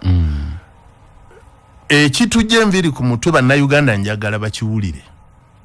twaddibwamu ebbaluwa ya mika ebiri nga mulimu ensonga 8 bana baagala tujja ziteeka ku mikoto chairman nga tumuyita twamuwa ennaku 3 constitution ega muntu omwa warning ya lunaku lulamba twamuwa ennaku 3 n'atuddamu naye ennyinga esookera ddala etuga nti abakasiita mulina ebyokuteesaako bingi mulekeraawo okuteesa ku byobufuzi byange twogere ku nsonga ezikuuma ekibiina endala zaali ensonga ziri positive naye nga mpanvu long term fe kyatulisa meeting eyo yali ya Monday yali just kusalawo atubulire watuuse tumugambe nti toddamu kwogera bino nga bw'okomyewo kale toddamu tuluŋŋamye ne tudda ku nnyinga endala ng'ennyinga etugamba timwe abakasiita mubwandiike nze sirimbanga kate kiwandiiko mu kirina nga sebo abakasiita mufube tulabe nga twetega tugenda tutya okubenefitinga mu byobufuzi bino ebitambula kasita nga mwetega aga katonda mu ggulu luzungu naye nga makulu kyekitegeeza ebbaluwa mutapinga sente. Aha. Okay. Kati ffe tugamba bannange Kasita ba member be bagibeezaawo. Tekiba kya bwenkanya. Kasita kubanga eteze bannabyabufuzi bweti. Bwe tuba tulina kye twagala tuwandiika ne bwe tuba tusabye bannabyabufuzi openly waba ayagala atuwa naye tetumwetega. Okay. Board members unanimously. Ne bagana edda kati board erina obuyinza nga kyamani bwe tubadde tuyisa n'abaako bayimiriza olwa misbehavior. Kakati ku luno secretary general yaba awandiika tumutegeeza addeko wabbali nga tugobera amateeka n'ebiragiro. Awo olutalo lwakola ki? Lwasimbulira. Kati naye bwe yajja n'agamba abangobye mbagobye. Era mubadde mubiraba. N'olwekyo ne mumusibira mu ofiisi. Ebyo byonna byali eventual. Okay. Byaddirira buki? Buddirizi. Kubanga ekyokusibira mu ofiisi enzija gye kyajjamu bw'ogiraba nayo nga nzibu. Secretary General yajja ng'alina board resolution. Okay. N'agamba jamani nti omwange bakugambye temukkirizibwa kutuula wano olwaleero. Adde nsaba totuuza lukiiko. Okay. Kandi ndina bye nteesa ne bannange. Naga nti obayingiza mu board naye ate ebiruubirirwa birabika bikyamu. Kakati awo era nayo yawabaddewo akasobi yoli bwe yalabanga kumpi bituse notaddeko switch ate oli agijjeeko. Tugamba nedda. Olina gala uteyasibawo yaddira ekinyolo bwati nassaako jigere nga sirugale. Okay. Nga atamanye olujjo luyita mu ddirisa wali era lulwali gule nga akikoze nga kugamba kabateemu baveewo. Kubanga kyali kisobola okuyita confrontation. Okitegedde. Ffe twaliwo ewange wali ku office yange eri kumpi wali ku Aponye ate no Royal Complex. Okay. Ne twa restraininga. Embamuga adduka mangu. Genda n'abakozi ne CEO n'abakozi mugende ku police wali mugulewo. Ne baba kirawe bati ne ba police ngegenda nga efunye communication. Okay. Ne genda ne jake ekijegere abakulu ne bafuluma. Kakati mu byonna tewali wayinza ganti ali perfect. Ne chronology y'ensonga bwete bwe yajja. Okay. Era oluvanyuma lw'okwogera ebyo byonna teekera lituga nti bw'oba oyagala nga mutaba mufunye obuzibu. Ekisooka amateeka ga Uganda gajja kulamulanga naye nga temunnagagendamu musooke wa Petroni. Kalabalaba. Omuyima wammwe. Omuyima. Kati omuyima yali mu America. His Excellency Mukulu Kirumira Godfrey. Ne tumukubira naye n'amukubira naga n'enzija. Mbadde olw'okunanzije tetusobola kulemwa kukkaanya ku nsonga eyo. Okay. Era olunaku lw'eggulo ne tutuula bwe twatudde ba founder members, chairman outgoing ne board members ffe. Okay. Neero yawaffe. Waliwo omuntu eyabadde gwazze naye nga talina mu kitiko abo mwagwa. Olukiiko ne lusaba olukiiko nolulina agenda ne attendance gye twakkiriza agenda oyo kubanga situmanyi mu hierarchy eno. Okay. Era yadde wampisa nnyo omwami yadde ne galubindi n'agenda nitusigala mu nju abakwatibwako ensonga. Twayingidde essaawa 4 twavuddewo ku ssaawa 11. Kaakati bwe tumala okukkaanya bye twakkaanyizaako birimu only 2 points zinzagala okumaliriza nazo. Okay. Resolution kuba sijja bazza mu biwanvu. Baŋŋaanye n'okwogera ebingi. Katukwatemu katono malukula ku nsimbi tumalirize. 89.2 FM. Taata ovudde mu kidaala ng'okwanjula tekunnaggwa. Kanzo ogijjemu nga n'abakoto basiibudde. Basiibule nga mbaaga gyaki. Taata baleese ebintu bingi ate nga bya bbeeyi. Nze nabatuma ebintu bya bbeeyi. Mwana gwe tokimanyi nti wantubonabona n'okufumba enku tegirabika. Apuliriza Emmanuel oli eddakiika 28 zimaze okuyita ku ssaawa 2 ez'ekiro kya leero. Haji Issa Ssekitto ssentebe wa Kasita Uganda omujja gwe tutune mu studios niye mu maaso mu dakiika si nnyingi tugenda kugattibwako Dr. Thaddeus Musoke Nagenda ate n'oluvannyuma tufune patron oba omuyima wa Kasita His Excellency Godfrey Kirumira. Ensonga ezo tuziruko omulundi gumo nga bwogenda okuwulira. Ninjagala kujjukiza Jana Herbals bano be bakola Covidex company ekulirwa Professor Gwang balina eddagala eppya lya mulembe omuli erya infections ezitawaanya nnyo abakyala abaami n'abaana abato ebizimba mu nsekene n'abaana amagumba agaluma abakadde bajjanjaba akafuba akasiiwa n'ekifuba ekikalu mu baana n'abantu abakulu asthma pressure sukali prostate asumbwa ennyo abaami n'eddagala eddala lingi nnyo. Eddagala lisangibwa mu bifo bingi mutungo kunyo opposite Mugiz Hotel mu maaso katono meters nga 5 Namugongo nga wakava ku bajulizi opposite Angelina Hospital ku kazimba akapya nsambya ku ekereziya y'abakatuliki Ntinda Kiwatule Road opposite Kigowa Road. Esimu eri noti 7 5 8 23 oba noti 7 noti 3 20. Sabuni gwalina okozesa ali ombwati yegulidde erinnya bwoba oyagala ebiriko atenga mulungi nnyo ye Jama White Washing Bar Soap atukuzanya engoye muwevu mu ngalo alina akawo kalungi atenga tagwera mangu. Jama White Washing Bar Soap ye sabuni asinga obulungi ensangi zino ate ne bbeeyi yanseko bw'ogerageranya ne sabuni omulala. Ate sabuni gwalina okunaaba n'otaddamu kulowooza ku sabuni mulala ye Lanzo Bathing Soap alimbikanga Lanzo Blueberry, Lanzo Vanilla Berry, Lanzo Ice Cream Menthol ne Lanzo Antibacterial. Sabuni wa Jama Washing Bar Soap ne Lanzo Bathing Soap ali maduuka gonna ne supermarket kwetola eggwanga kale nogenda gw'oboobuuza songa naawe omusuubuzi genda mu kikuubo banafa ba Chapa Enterprises hadi gyali era sabuni ne mutusiza mu bungi genda bakukoleko. Tukwanjulira bajjanjabi b'omugongo eggwanga ly'omugongo abantu baffe mwena tubategeeza nti enzijjanjaba empya weeri ey'omulembe eri abo balwadde b'omugongo nga magumba oba discs zaseeseetuka ne zinyiga nerves oba ng'omugongo gukuluma mujje tubajjanjabe muwonere ddala ku ssente entono ddala. Bano ne bakola therapy treatment massage wamu ne home care treatment bali Kawempe ku 5 okulira na Equity Bank. Esimu eri noti 7 19 noti oba noti 7 5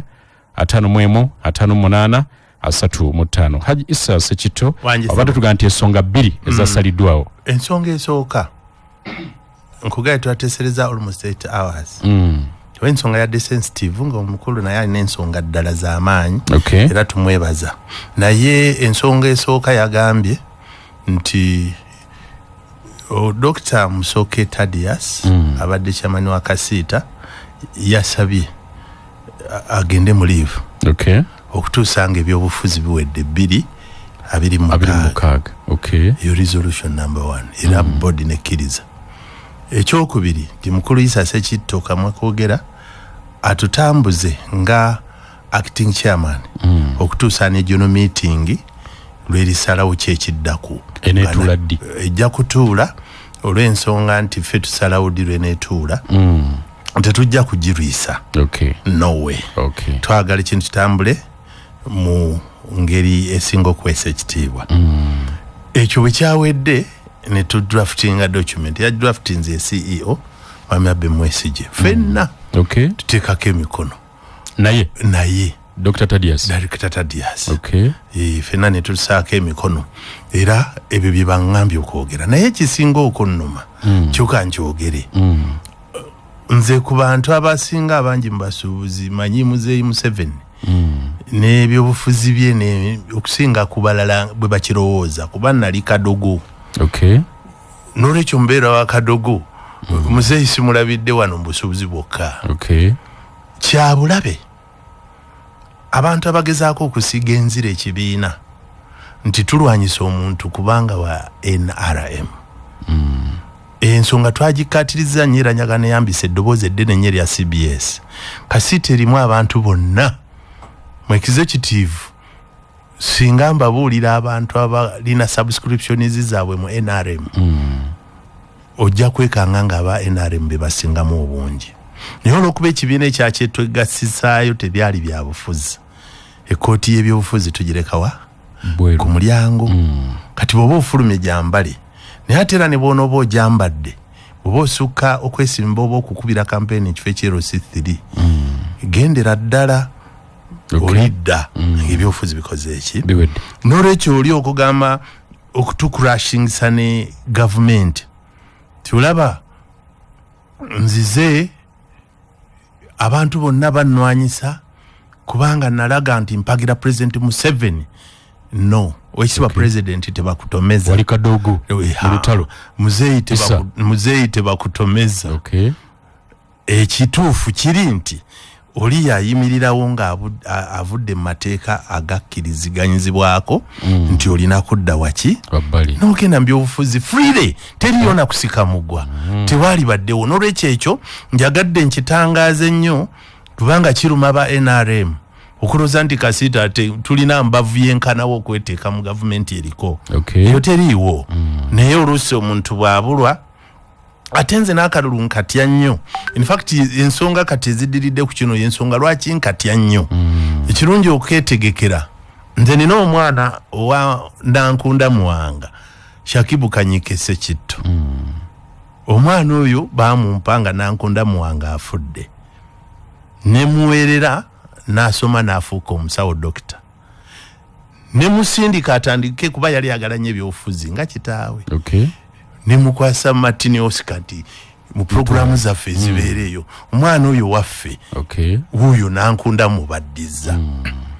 n'agenda akola ensobi n'ayingira akalulu n'entuula ne Martin Oscar ne tugamba omwana oyo no tonatuuka sooka ozimbewo musingi guwere. Allahu akbar. Akalukamu kuba nolwalero taddanga nangulu kuddamu kyayogera n'otusente tonna ne musingi gwa kati n'olwekyo yafuna psychological harassment ndi yali asuubira kirala. Akalukano kirungi n'okeetegekera n'omanya nti mpangula siwangula oluusi bw'otokitegekera kiyinza okudivasitating nga n'okolamu ensobi nnyingi era bangi tubalabye saagala kukiyingira kisusaawo. Entebe bagikukwasiza naye ate mu office toliyo. Anti kaakati office toyinza giyingiramu ng'erimu amagye. Abantu abagirimu bensindisiyo olwaleero nze situla mu office eyo ngendayo lwa nsonga era n'ababaddeyo si gye basikolera zina office zange mwenkolera eyo tutuulayo nga waliyo omulimu gwa board nasindise CEO n'abakozi be ne balemesebwa kubanga waliwo abantu betutategeera era nga bagamba muveewo ngakati ata era omubi yabadde nga atuuse bagandi wayi mwongereyo bakuba sirikale security eyinza obutamala abapoliisi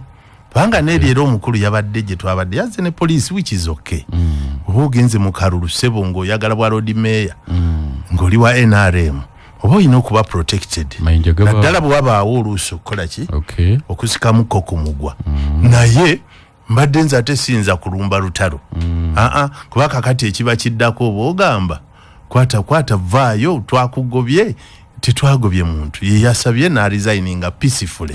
nadda wabali n'olwekyo ekikyatulemeza ogiyingira mu kibadde ekyo n'emirimu gitambula emirimu gitambula era olwaleero nfunye ebbaluwa tugenda kugyogerako ampuliriza oli ku Manduso CBS twogeddeko ne Dr. Thaddeus Musoke nagenda ku mbeera eriwo naye nga si mumativu n'ebyasaliddwawo olunaku olwajjo era yagamba nti nedda nze obedde ebyo nabivaako dda ebyobufuzi nabivaako eri yabadde ambush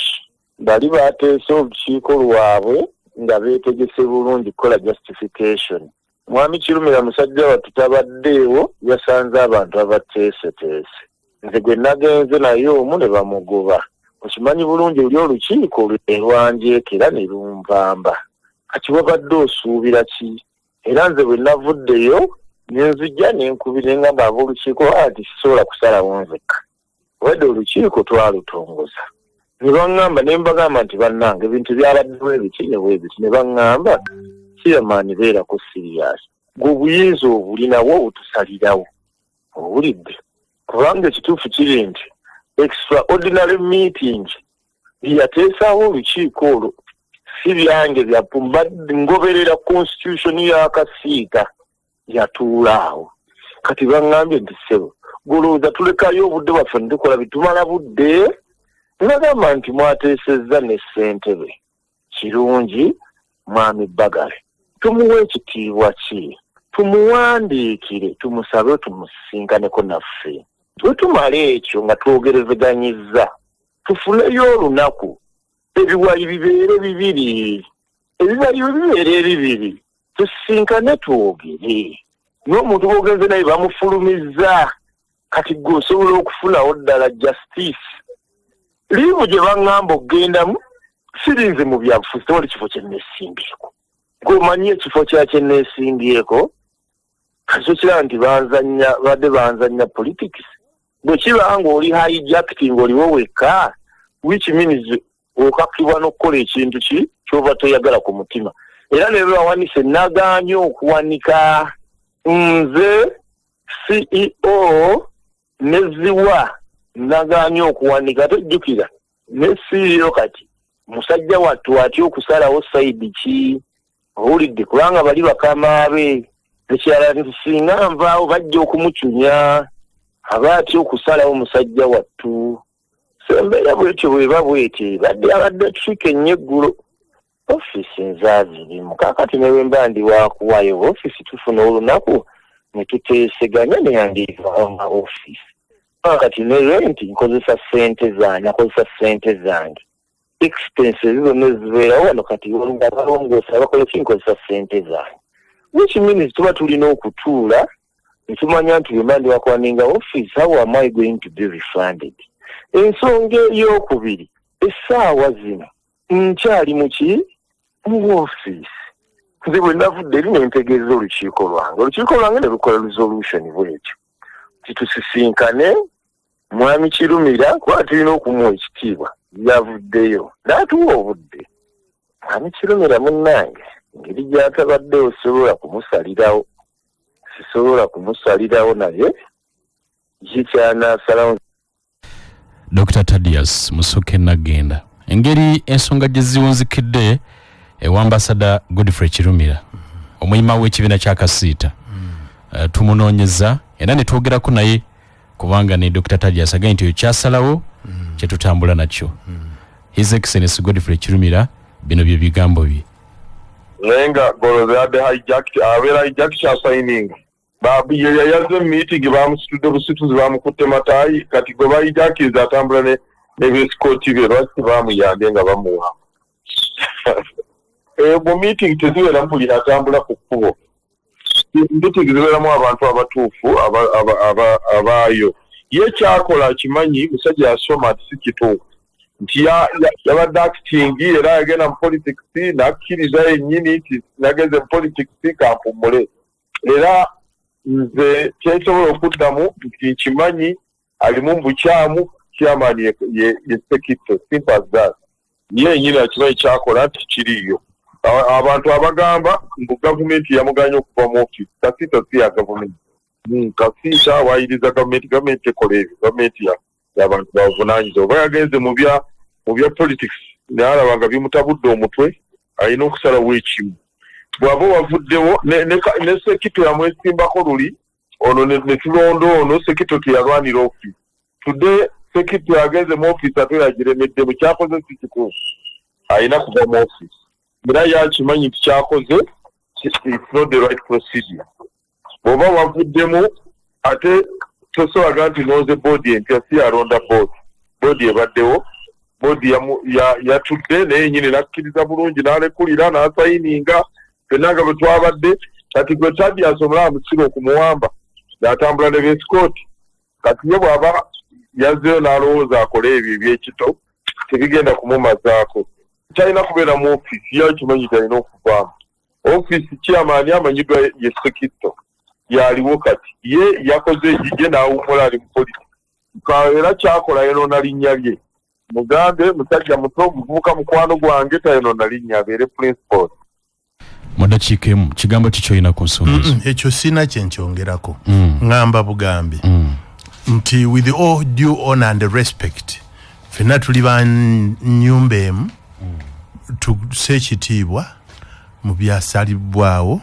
mu lukiiko olwo nga tetufuddeeyo ku muntu yenna kyekwasa kuba singa kwabadde kuŋŋaanya abantu nti be bagenda mu lukiiko olwo agenda yategerekese kuva luli nti founder members ne executive bagende wa patron twesortinga n'ekisingira ddala obukulu mukama wange nti abantu ababadde mu lukiiko luno bwe bawulira ebyo beewuunya nti kufenna okuleka ambassador ate security ye bwaba wali wawe tubalaba nako babeereri bali eyaze n'abasirikali yeye yennyini dokita kuba kati be bamukuuma wonna w'abaali kakati bakuwamba bati ate basekita batalina yadde akapiini wadde akagwa olwekyo tewabaddewo okukaka kwonna kyekyamazima tubeere beesimbu tutambuze ekibiina kyaffe tukiwanulere eri mu byobufuzi tukizze mu kuweereza abasuubuzi balina ebizibu baagala kwekalakaasa. Ampuliriza tugenda kukomawo ku nsonga eyo yennyini nga tumuddemu katono naye nga tugenda okuwummulamuuko njagala kujjukiza Muteesa Wandera University Kabakazi University eyita abayizi bonna abamaliriza siniya ey'okuna n'ey'omukaaga mujje mu lusoma lwa Agusto batandise abayizi abali ku abagala diploma ne degree era ne masters mujje musome buli lunaku weekend oba online ate okusinzira ku wawo osobola balina courses nyingi civil engineering electrical engineering tourism and hospitality management mass communication and journalism Mwami Rumanizi Kayenje gyali industrial art and design education with ICT arts with education business administration accounting and finance social work and social administration n'endala nyingi nnyo okuwandiisa kugenda mu maaso osobola okugenda ku mutimbagano gwa www.mru.sc.ug oba kyalira Muteesa Wandera University etabiri Masaka Kirumba oba wanekake Kamengo esimu eri noti 752 65 83 92 oba noti 7 86 noti ne 2 7 I&M Bank ekugamba tuyagala kutereka sente zo n'omulembe oguliko I&M Bank ayikulina ne I&M Banking Agency osobola okubankinga oba okutereka sente zo ng'okozesa banking agent oba mobile money ekuliraanye jjayo sente ng'okozesa ATM card yo eya I&M Bank oba teekako sente zigende butereevu ku account yo eya I&M Bank kyangu nnyo kyesigika ate tekitawaanya okubankinga kwanguyiriziddwa mu bulamu bwa bulijjo genda wa I&M Banking Agent akuli okumpi onyumira empeereza eno I&M Bank eri ku side yo I&M Bank erungamizibwa banka ya Uganda enkulu amateeka n'obukwakkulizo bigobererwa katukomewo n'ensonga abasuubuzi bagala kwekalakasa nga 19 ampuliriza Mandu Sokoli eddakiika ziri 12 zetubuzaayo amasimu gaaka message ziyise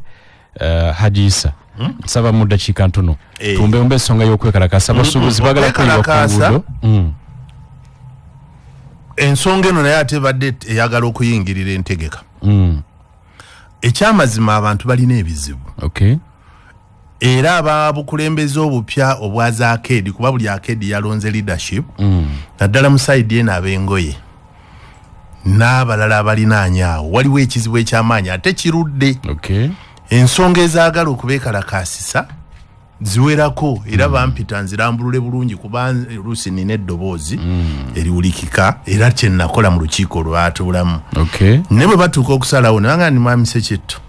nga bw'okyali mu nkaayana ez'obukulembeze wa ssentebe sooka otuviire ffe tusalewo kye twagala okukola baleme kiteeka ku ggwe naye ate sirina bwe nkivaako kubanga ate kati ggwe abatwala kiyamaani niteekwa okumanya oba kufa kuba kuki nga nfa ne bannange ku kituufu ensonga esooka ya musolo gwa kiro ensonga y'omusolo gwa kiro palamenti ng'etereeza mu tteeka n'eragira minisita gwali gwa 35% oba $3.5 ku buli kiro ne basalako $1 ezifuuka $2.5 ku joola zaali $3 ne zifuuka $2 guno omusolo guleese kalumanywera lwa nsonga nti guleese n'obubbi abantu okutandika okulimba kubanga bw'obalanga obaze bituufu esente zivaamu kati batandika obambye okulimba ne babakwata okakkana abantu sente zibaweddeko ebintu ebyasigala e Mombasa URA yatuyambako nejjako penalty ne fine naye kukomanga lumu Julaayi byonna ebize mu kiseera kino fine ne penalties zakola ki zaddako kyokanga byali bisigaddeyo mu kiseera kiri kati abasuubuzi bagamba President twakoma mwezi ogw'omunaana omwaka oguwedde Mwami Sekitto ne mutuleetera ebbaluwa Dr. Kenogi yasoma ngegamba ajja kutuddira mangu kyali kitegeeza myaka mulinda nakati kuva mu gwamunaana last year ekya kiro kino wadde bakitereezezza naye kitutta t-shirt vests n'ebirala bwe bigenda mu kiro ate bye bibalansi nga ka container ak'engoye tufa ensonga etya ensonga eyokubiri values ziri waggulu kabasuubuzi bagamba nekino URA bambi ekisobola Kenya Tanzania n'abalala batugulangako weno kabe Congo Sudani nga tukoze ka Dubai ka wano ka Dubai kasaanawo kayabika olw'ensonga omusolo guli ki waggulu values zino zitukuba rates bwe ziba waggulu ne values ne ziba waggulu abantu tebasobola kusuubula kati market ya Uganda yokka tetumala kufuna sente tulina okuba waliwo abatunonako ebintu mukuluse kitto tufa kino okutuusa nga URA ekitegedde nti emisolo giri waggulu ne bwe ne bateddiza ka Dubai kafa akaaliwo naye tube nga tufunako ku sente kubanga emiwendo gino buli value gyerinnya bwe bagenda okubazaamu $, sente zetusasula sente zitugwako abantu luli Beni Kiwanuka Nabugabo yogera Urumu Street omuntu omunga atikula container 2-3 olwaleero mu container emu mubamu abantu 4 abantu 3 sente zaggwawo kwegattiriza bagamba mwamuse kito mulinda kutulaba nga tweyaguza lujjo mulyoke muveeyo bannange ensonga endala eyabagwira abachayina naddala babamenya president ku nsonga eno nze era nabajjukiza nti yali yatugamba nti twewale okubeera xenophobic kitegeeza nti muwala n'abantu olw'amawanga gaabwe gye gava nja kikwata bulungi naye mugula ebintu eri n'omuchina nga mwaguze wamu bw'atuuka eno ebimu abitumalo matiriyo ebirala nga biringa ebiwedde mutuuka mu katale nga ziwasuubuliddeko eri zaatunda kati abantu emirimu gibaggwako eggwanga lyagala emyaka nga giigyo tubenga abali e Beijing ng'ate abasuubuzi be babadde bannannyini kibuga ebibuuzo babimbuuza ne bandikiriza mbibuuze gavumenti nga mu ekyo tulowooza nti Trade Licensing Act eri very clear waliwo obuwaayiro obutakkiriza bagwira kusuubula bintu ebimu waliwo obuwaayiro bwa investment code yakolebwa 2019 nti bw'ogamba nti najja kukola factory ate n'osuubula basazaamu license eyo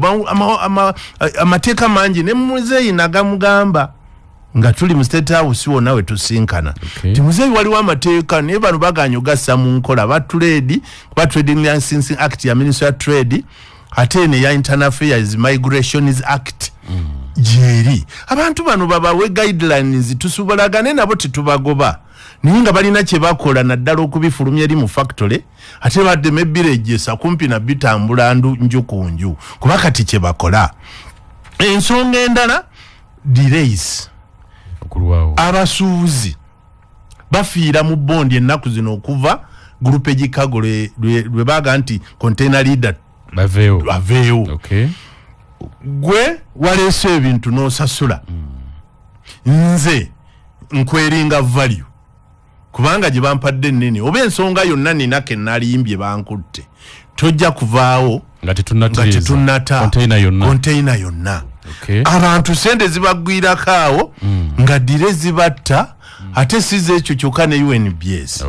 ensonga endala yabannaffe ab'ekitongole kya Uganda Revenue Authority njagala awuliriza yenna nga wa URA ensonga eno agitwale nga nkulu kaabe mukama wange Commissioner General waliwo ekizibu ekiri mu kitongole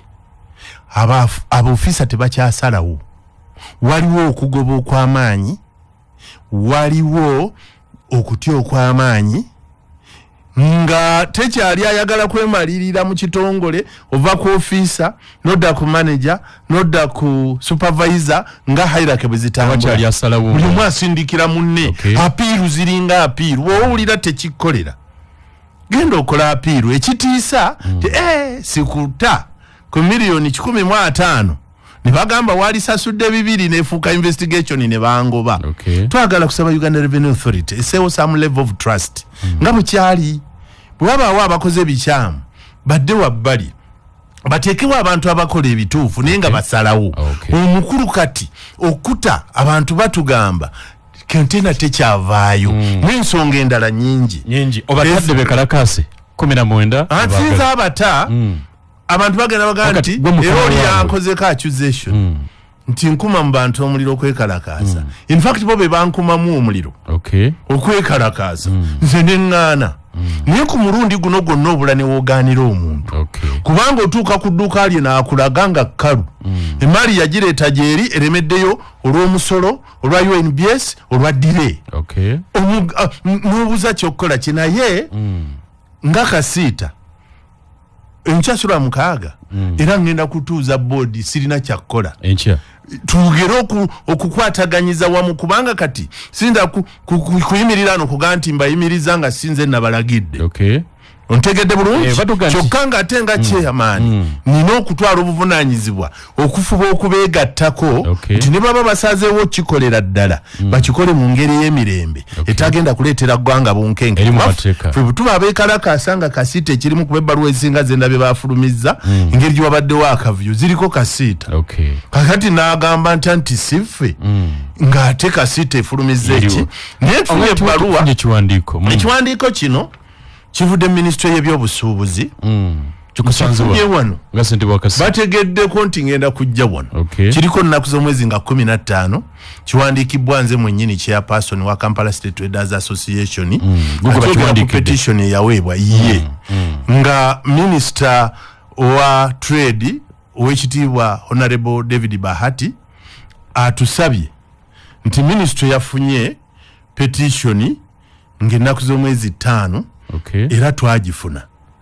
njagala kubategeeza nti gavumenti ebuna bufu munda mu yo nga twebuuzaganya tuveeyo ne ansa njagala kusaba sebo kyeyamaani otegeeza abasuubuzi bano batugumiikirizeemuko nti industrial action kwe okwekalakaasa tuleme kubeerawo kutuusa nga gavumenti eteesezza nammwe ensonga zino gavumenti yatudde dde obufofofo tubuna bufo kati nze ngenda gikwata ogitwalira abakulembeddemu enteekateeka eno bo batuwulire kye basazeewo oba kugumiikiriza kuba badde ansabye olwa Mande naga nti ate ansa bagifuna lwakubiri nga kabineti etudde ku Mande kyokka ate bali bagamba lwakumeka n'olwekyo nina okulaba bano abakikulembeddemu nga ne kasiita weri ate ndabe ba board members tuveeyo tu advising ninge ebbaluwa entuuseeko era yeeno mwami Kamadi n'abalala ebbaluwa njibaleetera mwe mutule musalewo batugenda maaso ono wangi sabo bali kuweereza eso Rashidi baba nga bulijjo ensonga ndaganga gomba naye ekintu ekindabira abasuubuzi abo olunaku musiba president Museveni gye musiiba mugeze kumubba bubbi mugeze kukola ki naye kira kyemba nsaba mukanye obusuubuzi mutuuze abasuubuzi mukanye nabo ensonga etuuse wangi Hello esebo esebo yibaleko sebo erinnya lyange nze Ssebunja Umaru sebo kansala wa Rubaga Parish kakati mukulu erinnya kubuuza omwami oyo agambye nti Uganda erina amateeka amalungi naddala ku basuubuzi naye olwaliro njagala jjukira ekintu kimu nti olwaleero bano abeeyita ba investor wano etteeka nga wagaye nti likkiriza nti kutunda bisikuiti ng'ate niwawana atunda bisikuiti ekyo kyayogedde tekirina nnyo value lwaki tulaba abantu bangi osiŋŋano lyalina edduuka nanze waweyo kiratuka yagitunda 13,000 nti olw'okuba nga bwati gwe tojja mugambako nti gavumenti mufunamu omusolo mungi nti okusinga nze munnansi era kyova olaba nga ffe tukayana nnyo ng'abasuubuzi kati ekyo kye mwakoze kituufu ndoli yagenze kuwagira byabufuzi mu NRM era agendere eddala kansembyeyo gwe wangi Hello sebo webale kutuweereza ekitiibwa oyogerako ne Ssaalongo Kayiwa Mulasane nzide Kaluba Wogola naye bannanga abakulu abo abasuubuzi okwerumaluma bali kutuusaawa nze mbadde ŋŋamba nti okukanya kwe kusinga kale tweyanziza nnyo mwami Sekitusibula batuuliza njagala okwebaza nnyo abatuuliriza statement gye njagala okusembyayo njagala kusaba tubeere bakakka mutuulirize ate bwe kuba nga musazeewo kwekalakaasa omulundi guno temututeganya nakwatisa abantu baffe ng'ate mwagala ate babakake ng'ate mmwe mwasazeewo okukikola kyabulabe nnyo okugamba nti tugamba kuggalawo ate ne mutandika okwagala okuba abalala nti baggalewo abantu mubabulire bamatire bwe kuba kuggalawo bonna baggalewo nga si bakwegayirira na kuleeta gaali kasita tekozesa gaali abantu basalawo bisumuluzo bibyo ayagala omuleka ayagadde okuggalawo naggalawo mukama bankomere